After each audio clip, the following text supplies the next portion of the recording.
So I got done with that last battle, ladies and gentlemen, and I just collapsed and took a 2-hour nap. So hopefully my commentary will be a little bit better as I'm more awake. I have switched over to the Gojo's Giga for the final battle against, or at least from what I recall is the final battle, against the Mad Thunder, and we're going to see how this goes. I mean, being a large target does not help very much with boss fights, as I've demonstrated, but this actually should be a little bit better than the Seismosaurus fight in terms of, like, not as much crap on screen at one time, but the Mad Thunder does have some mad powerful weapons.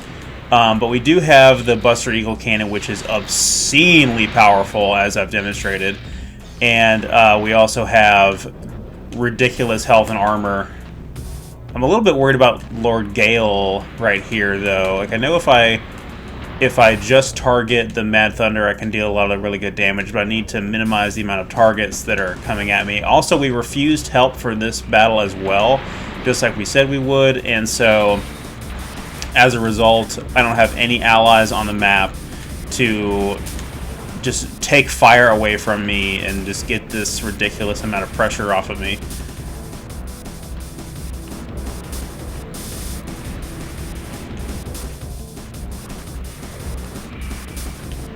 You guys remember the really tough Mad Thunder fight in Versus 3 with the Lightning Sykes that I died on so many times on? Oh, that's gonna hurt. I want to get some distance here, which is difficult considering the mobility on the Gojo's Giga is awful, but I think I can do this. As I talked about in the Gojo's Giga model kit review, it has this pursuit mode, which I can actually kind of demonstrate now in the game. And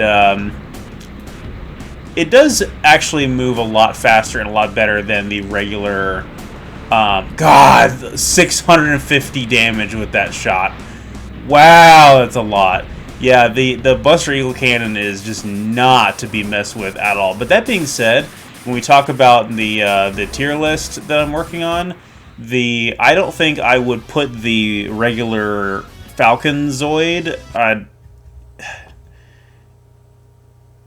don't think I would put that as high as the Gojo's Giga, because the Gojo's Giga has the benefit of the crazy amount of health and armor that it has, and it just plays a lot better. The Falcon Zoid thing is just another Fusor Zoid that I just don't think is all that good, even if it does have the Buster Eagle Cannon.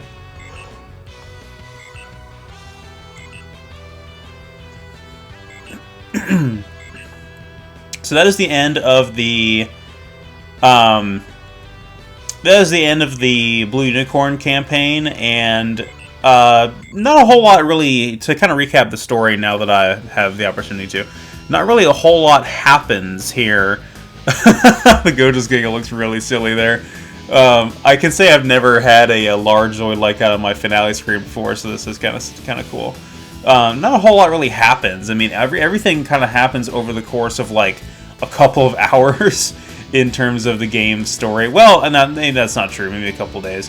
There's of course the Bloody Death Sword in the background. Interestingly enough, not the corpse of the Mad Thunder, but that's fine.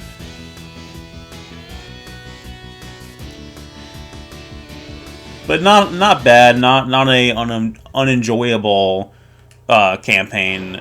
At least I'm glad that I kind of took the time to actually read the dialogue and understand what was going on. And again, I feel like if you knew the total lore of the Zoid Saga series and the Zoids Versus trilogy, it would probably be a little bit easier to appreciate it, because it's like old, long-time rivalries and names of organizations that we haven't heard of before. And so I'm curious here. I think if we load that file, we just load the same thing over again. So we actually have to do new game and do Empire.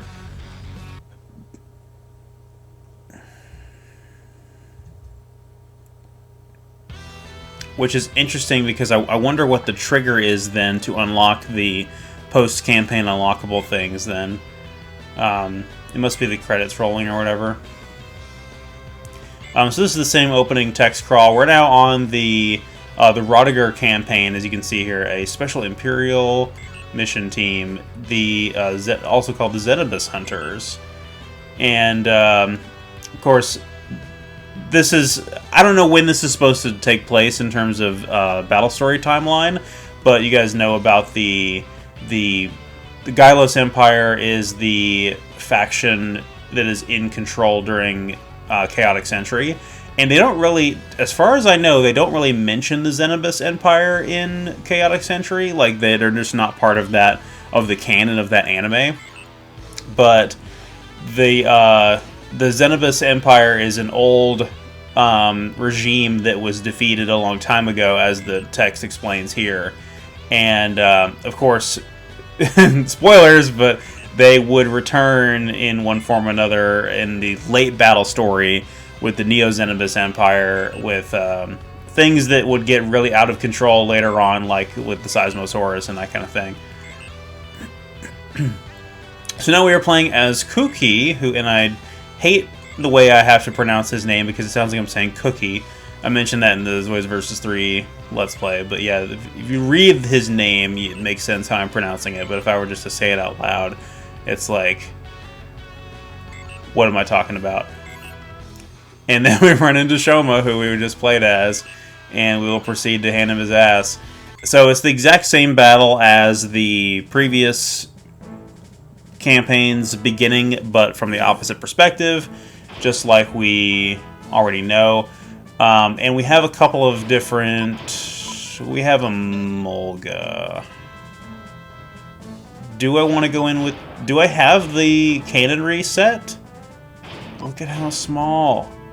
It's a small worm. What colors do we have for it? We have green, pure white, yellow. Okay, that's interesting. That's, I think, the actual Cannery Mulga colors.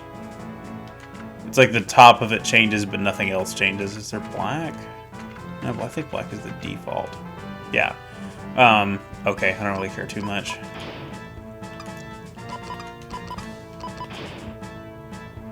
So we can randomly equip the weapon that would otherwise be on the Saber Tiger, because we have that for some unknown reason. Let's shield our Mulga here. I'm going to try it. I'm going to try to bring the Mulga into battle against a Command Wolf and see how we do. Probably not very well. If we had the cannon reset, it might be a little bit better, but I don't remember what the second Imperial battle is. It's not going to be exactly the same as the second Republic one, where we had to just kill 5 Zoids and the Cannon Tortoise ended up being clutch. Look at its little wheels. I love it. So normally the standard stock weapons on the Mulga are just not that good. There's a missile that comes out of its tail, as you can see here.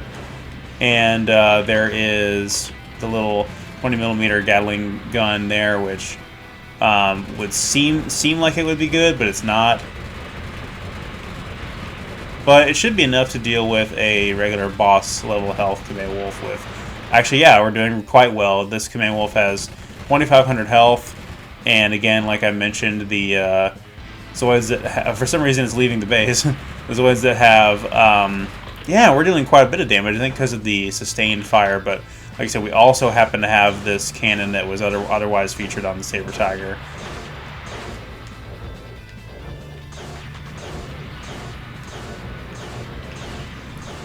Give us a little bit of an edge here. Try not to take much damage.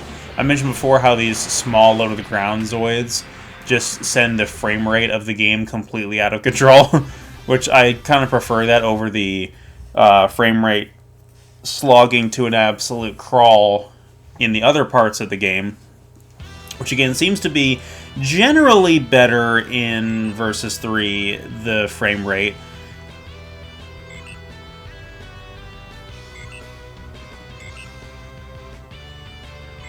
So we get to see from both sides here. Of course, we already know what happens in the story, but we get to see that the attack on this base was not caused by the direct conflict between the Helic Republic and the Gylos Empire. It was more of the Terrageist kind of thing. And instead of seeing the Cyclops in the hangar, we get to see the Diablo Tiger, as you can see right there. And the Diablo Tiger is obscenely overpowered. I almost want to have a should be banned category, but I feel like that's kind of a waste. So, the Diablo Tiger is probably going to go into A tier as well as the Cyclops. They're not perfect. I mean, they only have one weapon. We get a Sea Striker that we will probably not use. What is our objective here?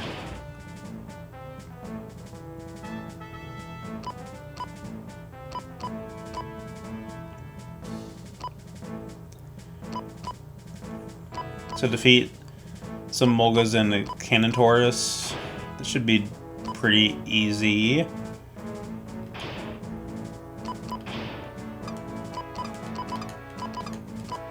No new weapons for that. I don't know why they would give us the Sea Striker now as opposed to saying, like, hey, you already had it kind of thing.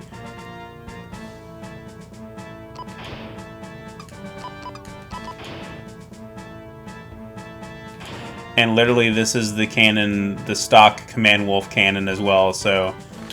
I guess we owe it to ourselves to show the Sea Striker on screen. As bad as it is, like, I think even the Mulga has a better top end because of the cannon reset, which we did not unlock.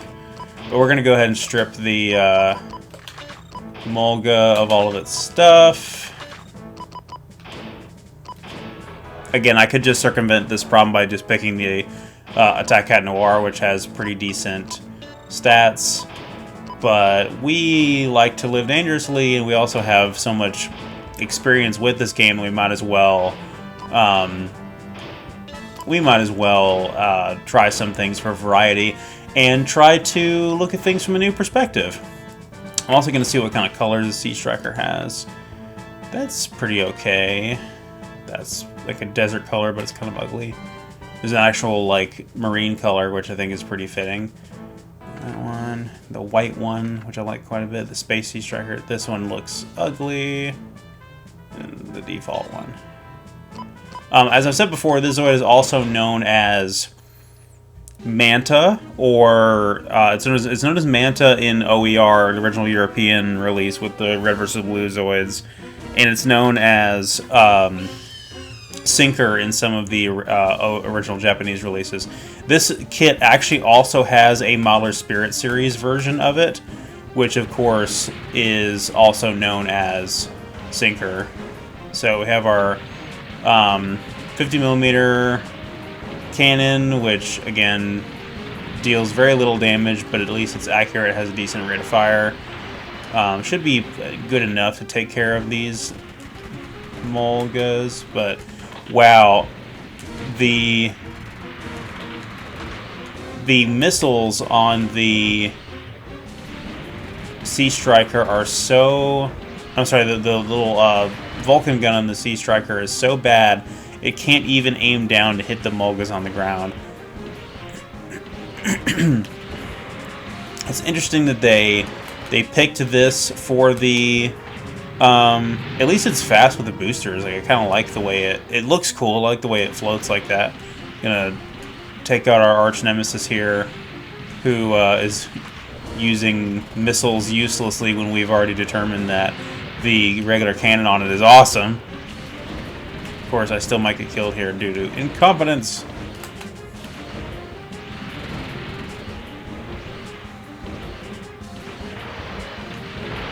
Yep. Oh, the Sea Striker is just that bad, ladies and gentlemen. But that was basically the closest thing they had to a flying Zoid in this game, without the Terrorist or the Storm Sword or anything like that, which they did include in Versus 3. It's going to be very difficult to place, like, if I ever do the tier list thing for Versus... Yeah, that's part of the reason why I decided to do the tier list for... this game instead of Versus 3 is because I knew that it would be very difficult to figure out where to place the flying Zoids in Versus 3. So I may go back later and do a tier list for that game as well.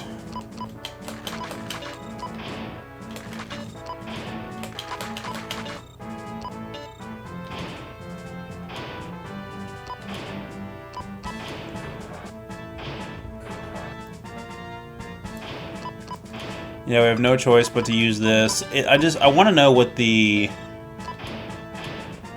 what type of weapons this thing can equip, because I don't think I've ever used one in a tournament setting. What kind of colors? That's the standard color. Pink. Blue. Black. I think that looks the best.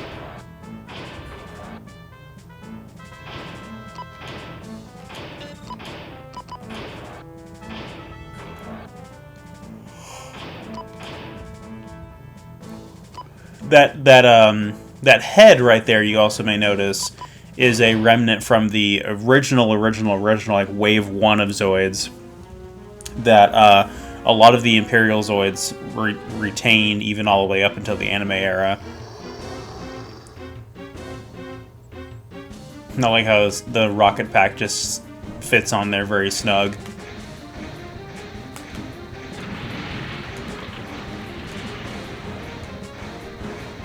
One thing I hate about using this thing is that because of its cat-like gait and it bounces up and down so much, it makes it very difficult for the shots to line up and actually hit anything. So like you have to stop. Oh god, and the rate of fire on this thing is awful.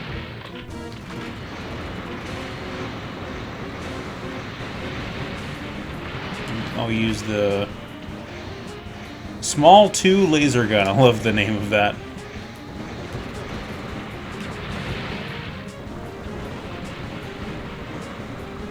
I don't want to be hit by missiles while I'm trying to focus on the cannon tortoise. So that's why I'm taking out the Mulgas first, and I just have my ass handed to me by the cannon tortoise in the meantime. I think some of these, I mean, due to the lackluster quality of some of these Zoids, okay, that's a huge help. I could not ask for better luck with Raynor coming in clutch there with the Saber Tiger and actually distracting him and dealing some damage. We needed that heavy hitter to come in there like that. Funny thing about the Saber Tiger, I mentioned in the previous video how I was actually watching a little bit of New Century Zero for the first time in several years. Funny enough, in the New Century Zero dub, they actually refer to the Saber Tiger as Saber Tiger more than a couple of times. Yeah, man, I was complaining, and Raynor heard my complaints, and he came over here to kick ass and chew bubblegum because his Saber Tiger is colored like bubblegum. And speaking of Saber Tigers, like I said, the dub refers to the Saber Tiger as such and not as Zaberfang quite a bit in the dub, like more than a couple of times. I was actually pretty surprised. Oh, there's still another cannon tortoise? Oh, boy.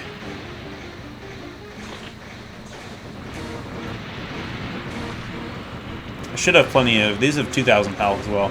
Should have plenty of ammo in the Vulcan gun to deal with this.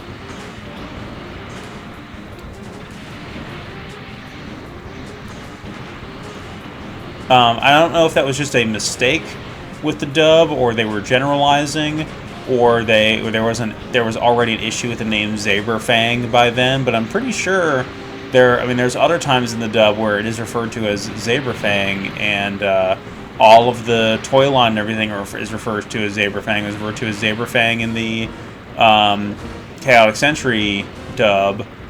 So, I mean, obviously, I'm not complaining because I prefer Saber Tiger, and that is the original Japanese name.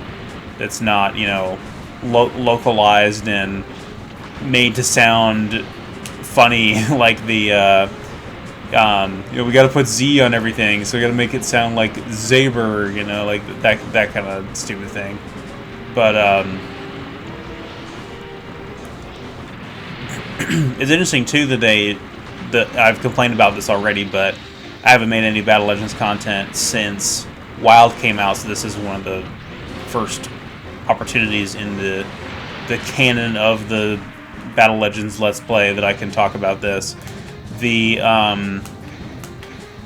is this going to be a Mulga or a Cannon Tortoise? It's a Mulga. Okay, we're in good shape. The, in the English localization of Zoids Wild, they named the Fang Tiger Saber Fang, which is dumb. I mean, people were speculating that allows them to keep their copyright for the name, because Hasbro has had some issues with that in the past with some of the Transformers characters, where they've lost the copyright to the name, which again sounds ridiculous, but that's what happened. And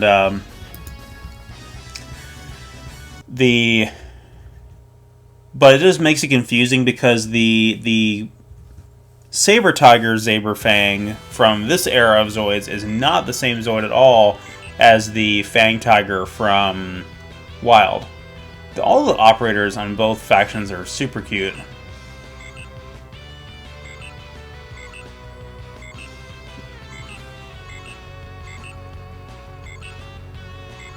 Zoids waifu tier list win. I like that Rainer's uniform was like partially peeling off. It reminds me of Luke from Return of the Jedi with his outfit similar to that, like it's partially coming off.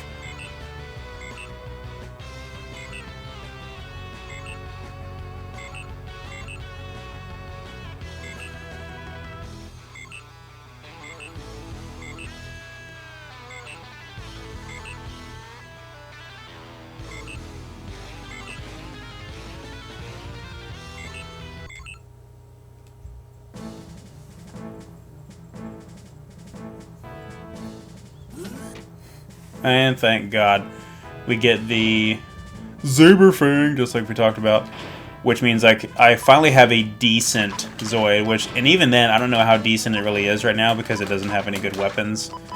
But let's bring it in. Yeah, 2,500 health, way better than what we had before. And I will stick with the ugly pink because this is specifically the Rodiger Saber Fang. Like it's special. No different weapons at all.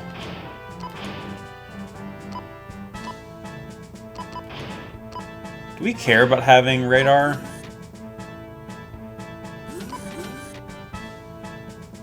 I mean, I guess. Sometimes we need to be able to pick up different targets.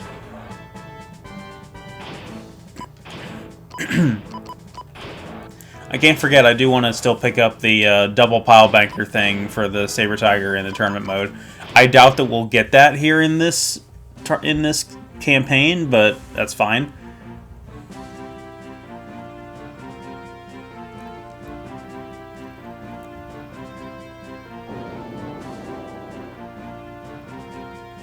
For some reason, the oh, we don't really... This is a map that was left over from Zoids vs. 1, I believe. We don't see this map too much in this game. Thank God. We got a Shadow Fox here with 4,200 health. I'm so sick of these health values. It's ridiculous. I was only doing about 40 damage per shot with this. Not a lot. This could be bad.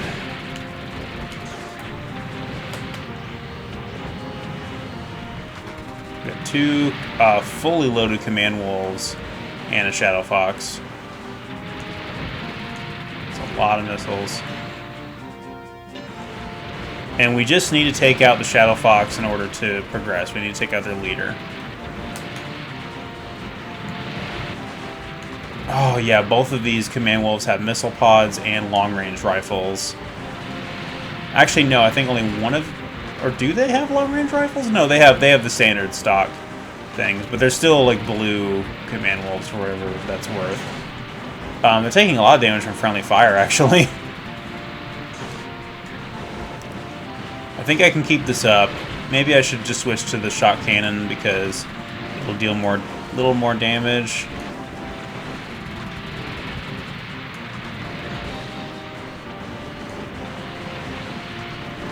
course, it's inaccurate as all hell.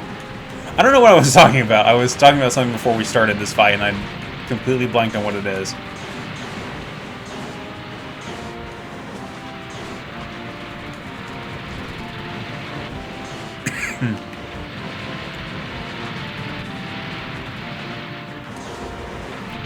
The name localization with Saber Tiger, Saber Fang, Fang Tiger. Oh, I was saying how the music in this battle is the menu music from the Republic tournament mode or campaign. I keep using those two terms interchangeably, and I hate it. That was awesome. I used the shield that was deployed on the Shadow Fox to tank those missiles from the Command Wolf. These Command Wolves are really squishy, so we dealt with both of those. More may spawn in, but now I have the ability to deal with the Shadow Fox a bit easier. At least the Shadow Fox's weapon is just the awful Vulcan unit there, and it has a shield. An interesting combination, to be sure, but not one that is well suited for this Zoid, and maybe the AI will suffer the same things that I did about the Shadow Fox with it clipping on things awfully. Yeah, there's another Zoid coming up here.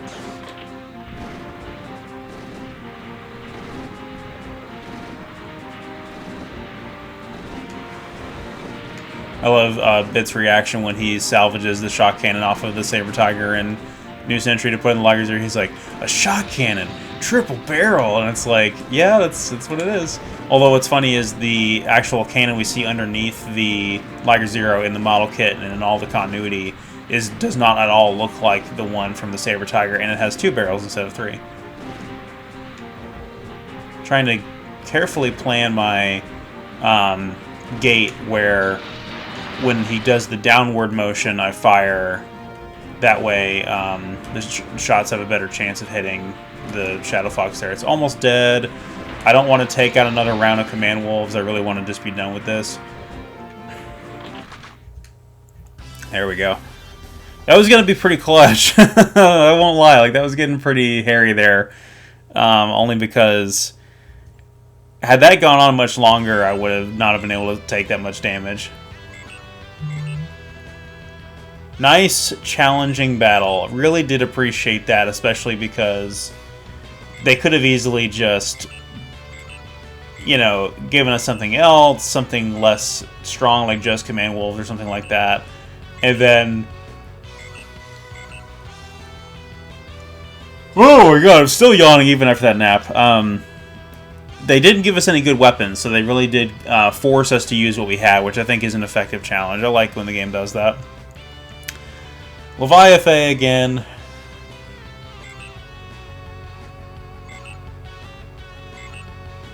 I did some research on Leviathan, and evidently she, I guess, was taken in by the Terrorgeist organization as a kid or something like that, and has kind of been influential with them throughout her entire life. And again, most of... oh, there's a typo there. I finally found one. So the character's name is Gard, G-A-R-D, but I'm assuming the person who was transcribing this spelled out the word guard correctly, but it's not correct in context because he's referring to Gard, the character.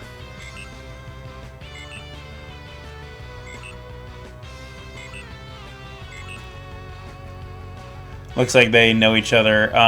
We're not cooperating with Blue Unicorn. So, just like in the previous campaign, we're refusing all help to see what happens, because I legitimately have not done it before. We did unlock the Falcon Zoid and the what do you call it? The Panzer before finishing the Republic campaign. Honestly, I don't feel like it's really worth it. I don't feel like there's nothing that we gained from refusing the help that I think is worth it, because as I've established, I just think that the Liger Zero upgrades are not worth it.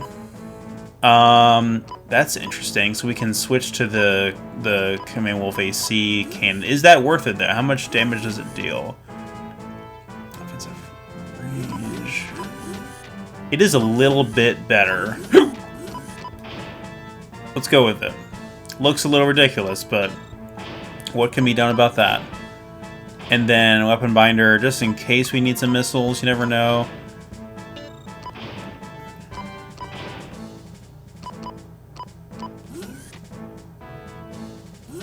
Put that on instead and get some better armor.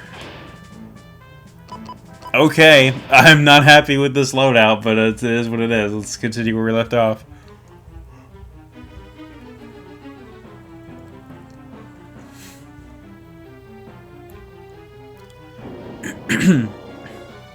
So now we're on the other side of the same battle we fought before with the Mulgas, where oh, we have a Sea Striker with a beam Gatling unit. That's so cute. It'd be a shame if we just destroyed it.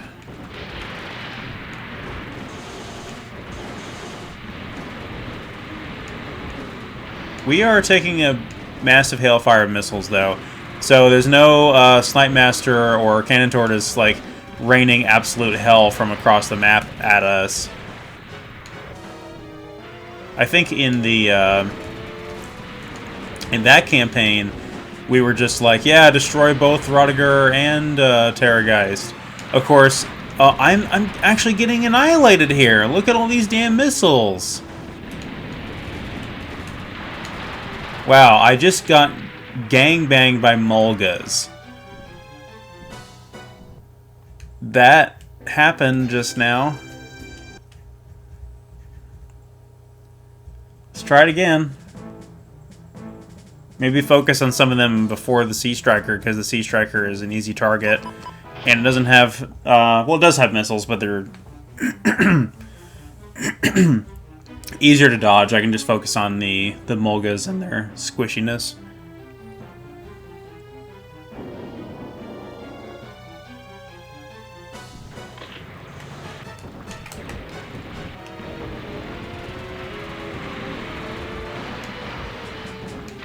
I like the green laser that comes out of the AC cannon, but other than that, like it's only marginally better than the default Command Wolf weapon, and the rate of fire is just weird to get a rhythm on.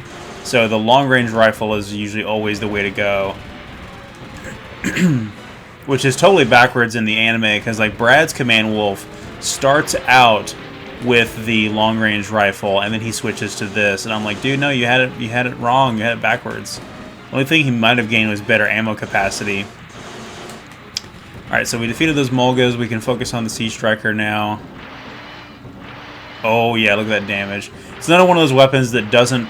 That's one of the nice things about it, is it doesn't quickly stagger the enemy Zoids. So as you saw right there, I had him stunned but not knocked down, so I was able to continuously keep dealing damage until he was completely destroyed and he was completely stun-locked and not able to do anything about it. And I tried to dodge those missiles, but it didn't work out. Much, much better. Sorry I got totally annihilated there. Let's see if we can jump over the ravine. No, I'm just kidding.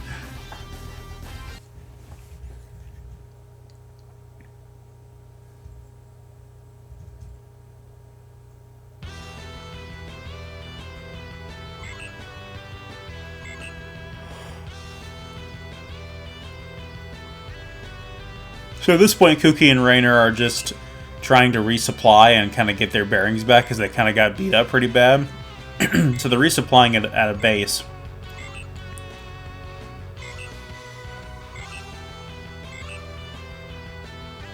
Then Rika, this is the person that had, from Terrorgeist, that had the Mad Thunder at the end of the previous campaign.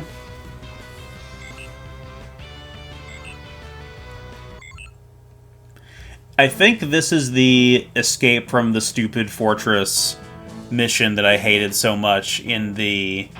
we get the stupid assault unit, which I hate. I mean, it looks cool, and like the Great Saber has it, but It does bad damage. It's mostly a missile-based weapon. Just no. Like, I hate it. And I hate that I hate it. I want to like it, but I can't. So I won't. Beta plug. Okay, so if I remember correctly, this is the mission where we have to jump on the crates and escape the base, which I've had a lot of people comment on that video since I made it almost a decade ago, and that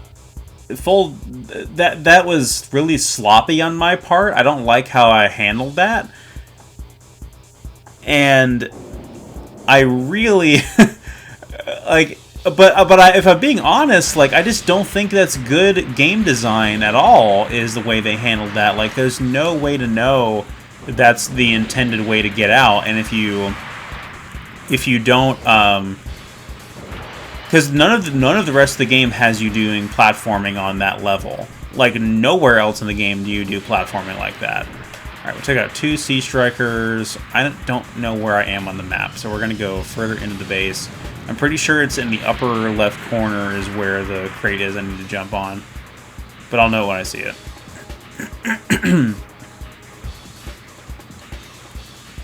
This base type map is used quite a few times throughout the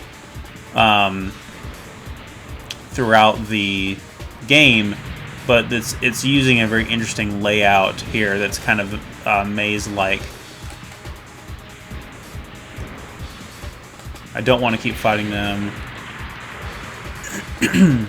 Weapon Binder might be able to shoot a missile up there at the... Is it this one? No, it's... I'll know when I see it because there are 2 crates that are close to one another. And you can clearly see where you can jump on from one to the next. There's one that's low enough to the ground where you can get on it, and one that is slightly higher than that. I hear our cat just having an absolute fit because Michelle's home, and she's like, "Let me in! Let me in!"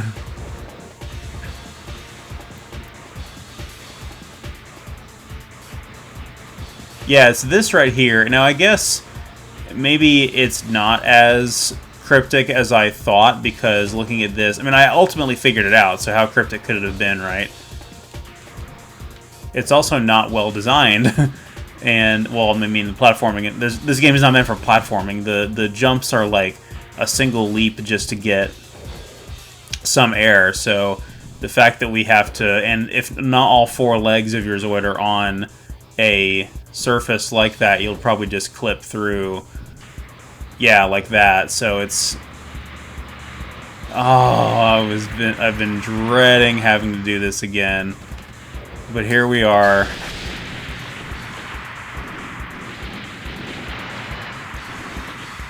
You know, I don't think I have done this since that video though. So I haven't done this in 9 years.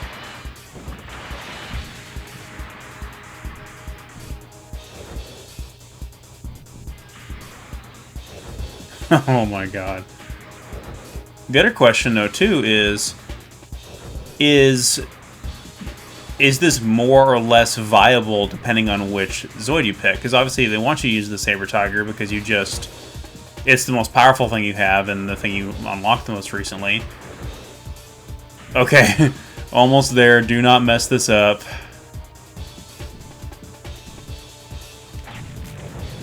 We got it. Okay, yeah, that was dumb. But not excruciating. So now I need to figure out where the opening is in the wall, which I think is actually back this way.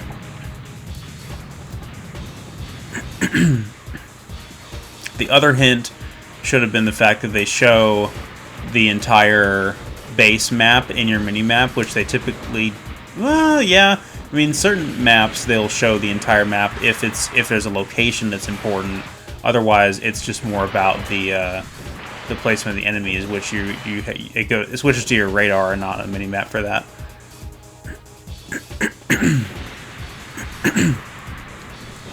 But once we find the little hole in the wall there, we should be able to get out. again, I could not believe that this was actually the solution to this back in the day. I don't know if I ever even figured that out linearly, or if I just did it on the fly for the Let's Play, but it was dumb. I actually don't even need to technically kill this, I can just leave. Hello. Michelle's here now. This is the one I played. Yeah, so I explained... Oh, that's not even the right way. That gate is closed, so I do have to go out a different way. I think I explained this to you, how there was a mission where you had to jump on some crates to get out of like get out from behind these walls, and how it was like the most stupidly designed thing. I believe you did. I remember playing the... Isn't there like a multiplayer function to this one? Where like a battle, like you fight your friends? Yeah, there's two different versions of that. There's one where you you can do two-player on an open battlefield map, or you can do it in a enclosed arena. And I don't know why they just didn't leave that to be determined by which map you pick. Instead, they were just like, oh yeah, that's based on the mode that you pick. But yeah, that's true. I remember doing that. That's literally my first experience with Zoids, actually. I was like 12.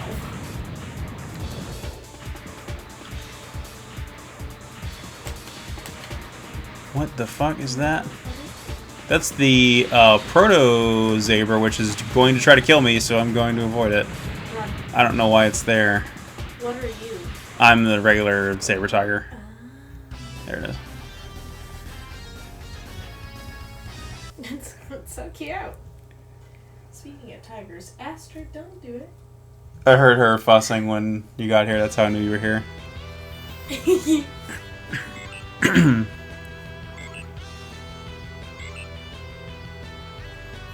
How much more are you doing this?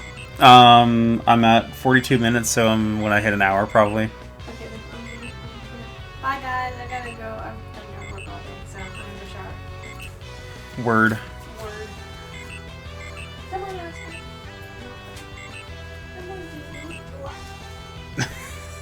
The cat literally will just follow her around everywhere, like it doesn't even matter.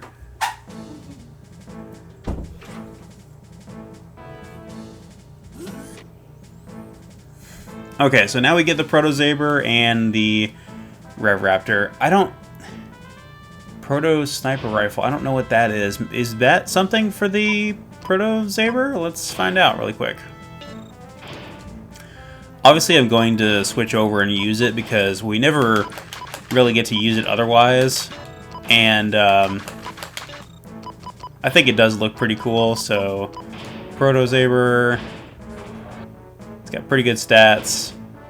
It's a little on the ugly side, but it basically is a saber tiger with an alternate head to make it look a little bit more prehistoric, I guess you could say. What other colors do we have? That's pretty cool. Green. Yeah. Basically the same almost the same saber tiger colors. What the hell is that?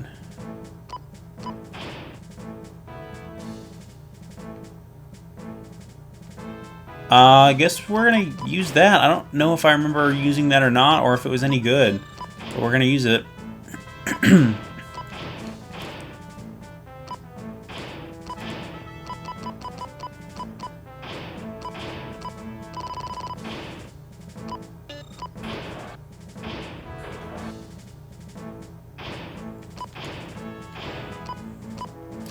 We also have access to Raynor, who has better arm stats, so I'm going to use him. And the Rev Raptor I will probably use in a couple of niche circumstances.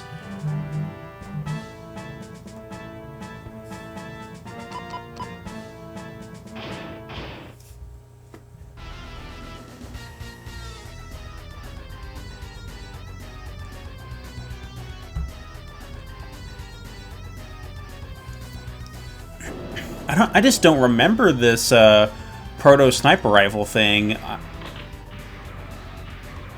only has 20 shots. Okay, yeah, it does That's why I don't remember it, because it had me do that with it. So I'm actually kind of mad now, because that makes it not very good, because we have to stop and use it in place, which is not what we want to do.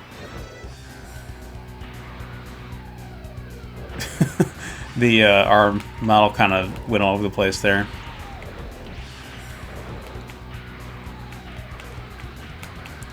Looks like there's another weapon spot that's filled. Now those two weapons on the side there are very common on the Saber Tigers, but apparently it does not come stock with them, which is interesting. But the HMM one has it, and the Model Spirit Series one has it. There's a regular old Shield Liger here with a good amount of health. These beam guns might be our go-to weapon, but I kind of want to see if I can get in a good sniper shot here. Yeah, there we go. This boy's trying to get away. And unfortunately, we're not quick enough to do it again.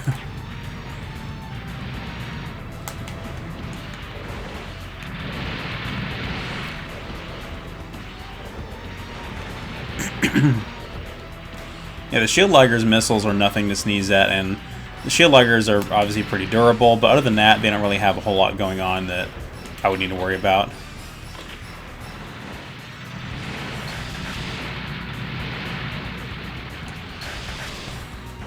Come on. Boom.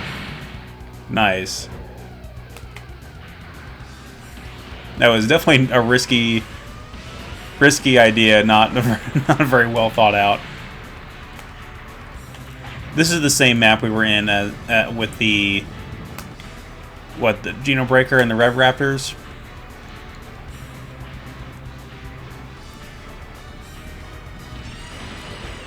Oh, and we get gun snipers too. I guess that makes sense to have gun snipers team up with the Shield Liger. In the battle story and with the artwork on the Shield Liger DCSJ, the Shield Liger DCSJ is teamed up with a team of gun snipers, like Black Ops gun snipers, which is pretty cool. And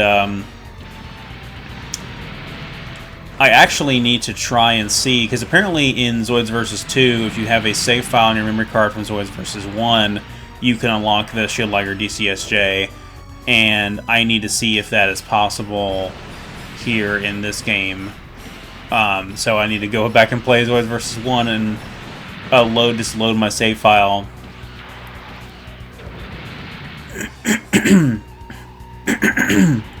Thankfully, even though I did have to get a completely separate Japanese GameCube to play Zoids vs. 3 and 1, the save data will save to a regular English GameCube memory card, which is pretty convenient. These things are pretty tenacious.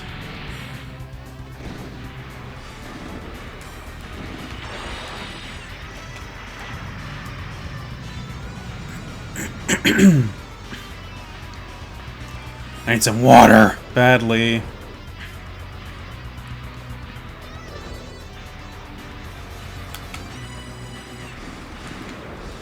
Alright, the other Shield Liger that's been just kind of hanging out over here.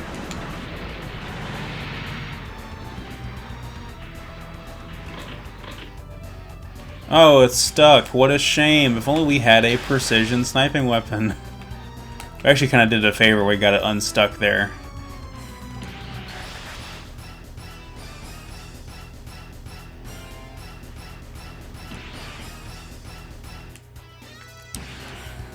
Nice. Getting a little too far away for me to continue to have line of sight of it, so I'm gonna...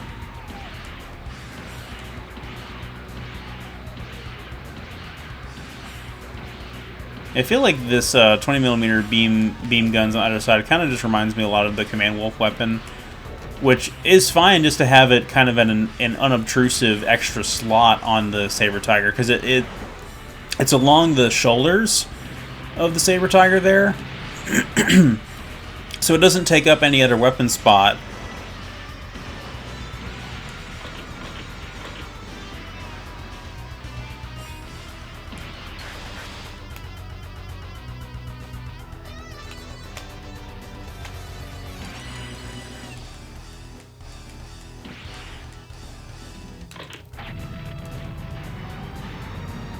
Little bit of health left.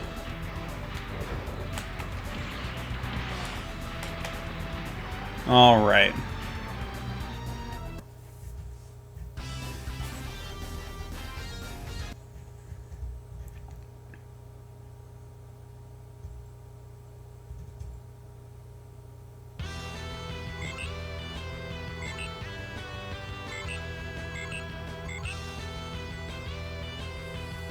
Hey, there's Max.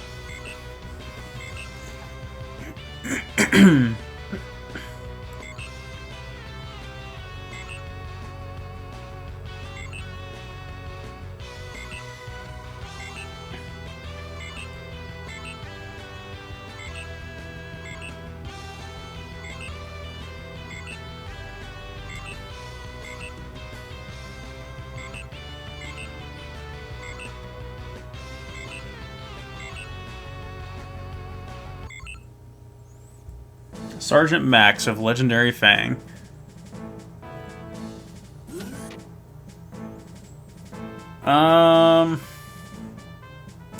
So no new Zoids, but we do get the long-range pulse cannon, which I guess I should go ahead and equip. I kind of like this sniper rifle weapon, but we get long-range rifle, which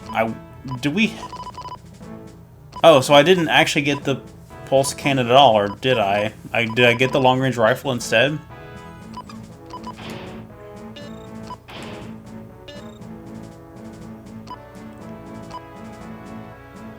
Maybe I'll just stick with what I have. Let me just quickly check the regular Saber Tiger and see if I did get the long-range pulse cannon. I did not, so that is what it is. So this right here is the Gatling unit I was talking about that I bought in the tournament mode, and this one is, again, the assault unit is like what the Great Saber has, the Gatling unit is what the Shoeball Special has, and it is awful. It is so bad. It just does not deal any damage at all. Totally not worth it. What are we doing in this map? I actually don't know. So, destroy the hover cargo against 2 Koenig Wolves. That's right, I remember this one. So I think what we may be able to do is use the sniper weapon to take out the hover cargo. And then the Koenig Wolves the Koenig Wolves will be more tricky, but the thing about the Koenig Wolves in this mission is they do not have stock weapons. They don't have the dual sniper rifle, which is pretty beneficial. Now they're hauling ass towards me though, which I'm a little bit worried about. But they have missiles and they have the long-range pulse cannon, so it's like they intentionally made it to where they are not as strong as they otherwise would be. Because I'd be worried if it was the stock Koenig Wolf. I mean, Koenig Wolves are tough, as I have established. My strategy to snipe this thing may not be working out after all.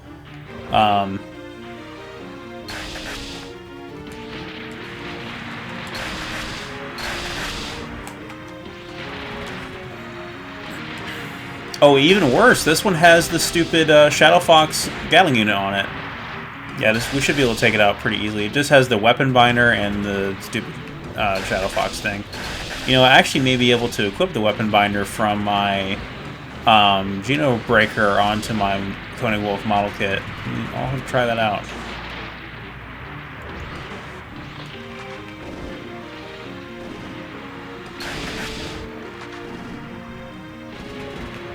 I have taken so much damage, though.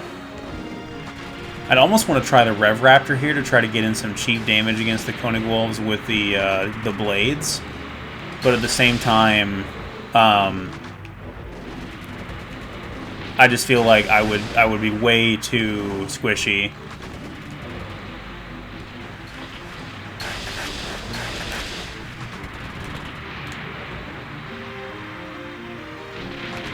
I'm not gonna make it.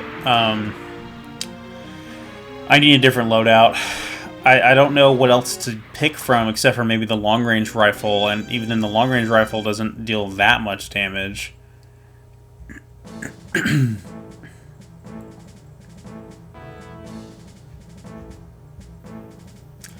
that kind of goes my desire to snipe the what do you call it?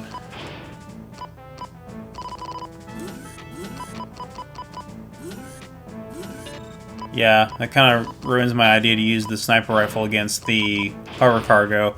I mean, those Koenig wolves just start hauling ass towards you as soon as you spawn in, so...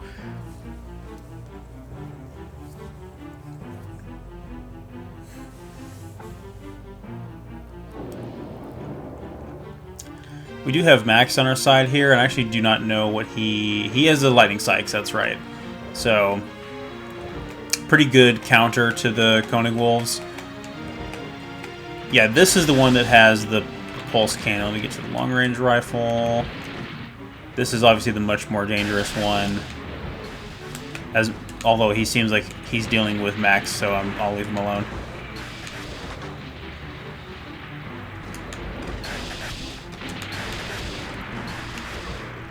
It'd be nice if I didn't miss with the long-range rifle. I mean, I'm honestly worried about ammo when it comes to this mission because these Koenig wolves are just so tanky and have so much health.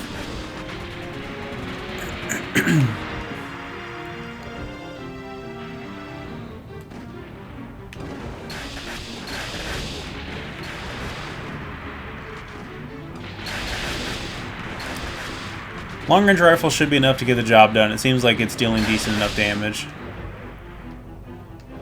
Way more so than the little shoulder-mounted guns I was talking about there, the just 20mm cannon thing.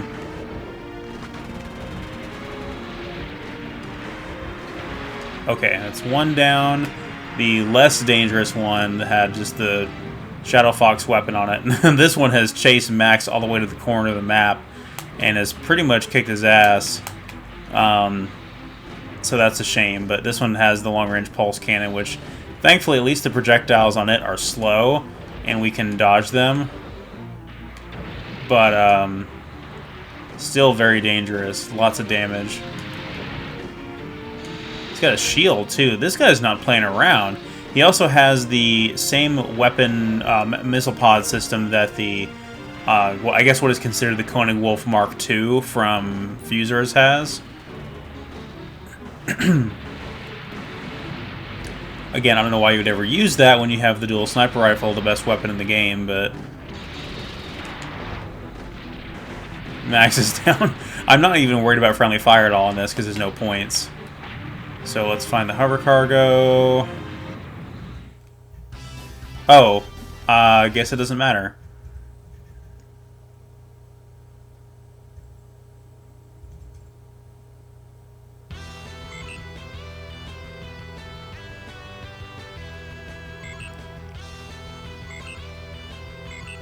Yeah, even the characters are like, man, these things are tough. I didn't expect to have to fight these things.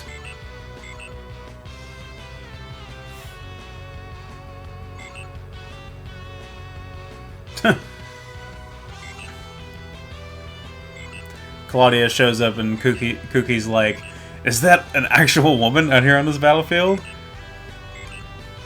It's like, yeah, she's the commanding officer of Rodiger, if I understand correctly.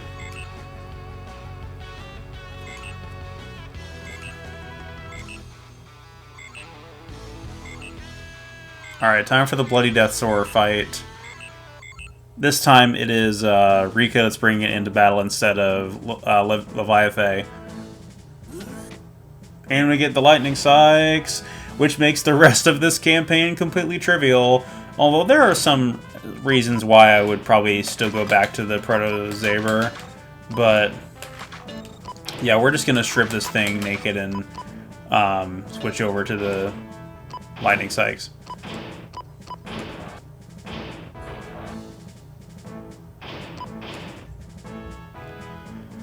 Oh boy, how have you been? Also, I really love... Oh, there's an all-black one too that looks so cool. That's probably my favorite color scheme right there. But I think I'm going to go with an all-red one. Sort of a... kind of like the Pros and Guard version. My voice again! We can equip an underbarrel shot cannon to it, although there's no point when its twin laser cannon is strong enough as it is. Boosters are the best, that's why this thing is even good. Get some Super Z armor.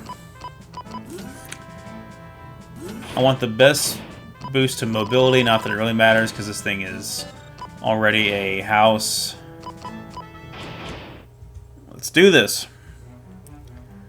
We're like the same color as the Bloody Death Soarer, too.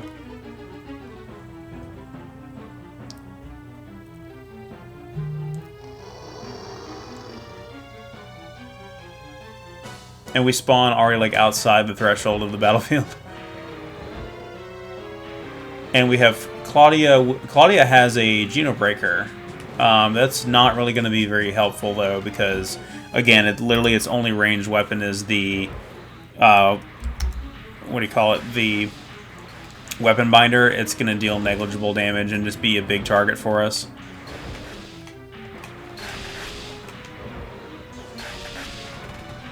Is that the Desert Liger?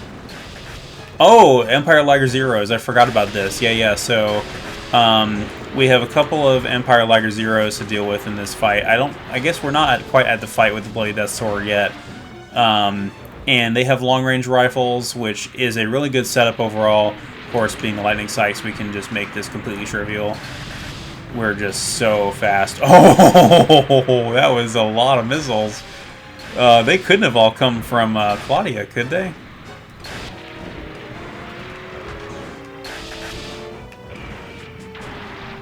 One more shot, come on. There we go. This is the equivalent to the Elephander fight in the previous campaign. Of course, now we actually can attack the Bloody Death Sword directly, which I don't know that we're supposed to do that yet, but I can just do it.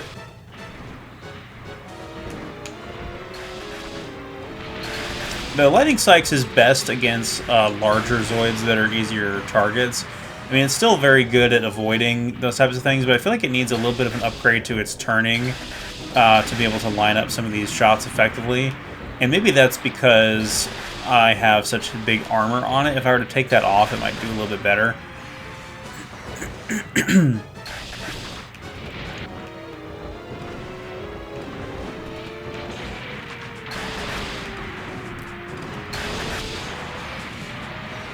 Nice. Good job. Claudia actually proving to be useful there. We should still have enough ammo to deal with the Bloody Death Soarer as well. If that's even intentional, we may not even have to kill it in this battle.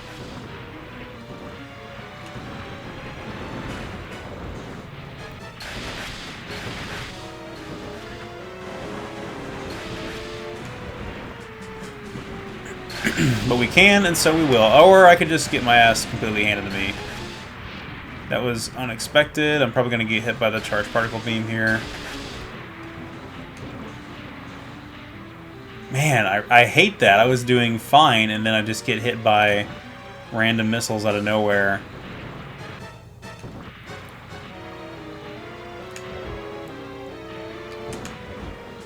And they didn't come from the Liger Zeros, because they don't have missiles, I don't think. They just have the long-range rifle.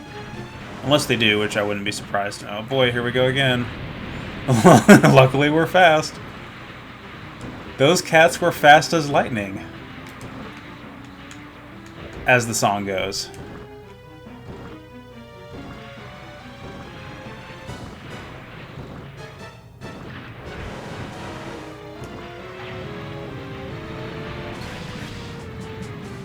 If I manage to beat this thing without getting hit again, that will be pretty incredible. I don't think it's going to happen, but we're going to try. We have to deal with 4,000 health on this thing. Every time it deploys missiles, I got it. Oh, okay, we're good. Never mind. So I guess we do just have to either last a certain amount of time or defeat the Empire Liger Zeros and not the actual Bloody Death Soarer. It would help if I checked the battle conditions before deploying.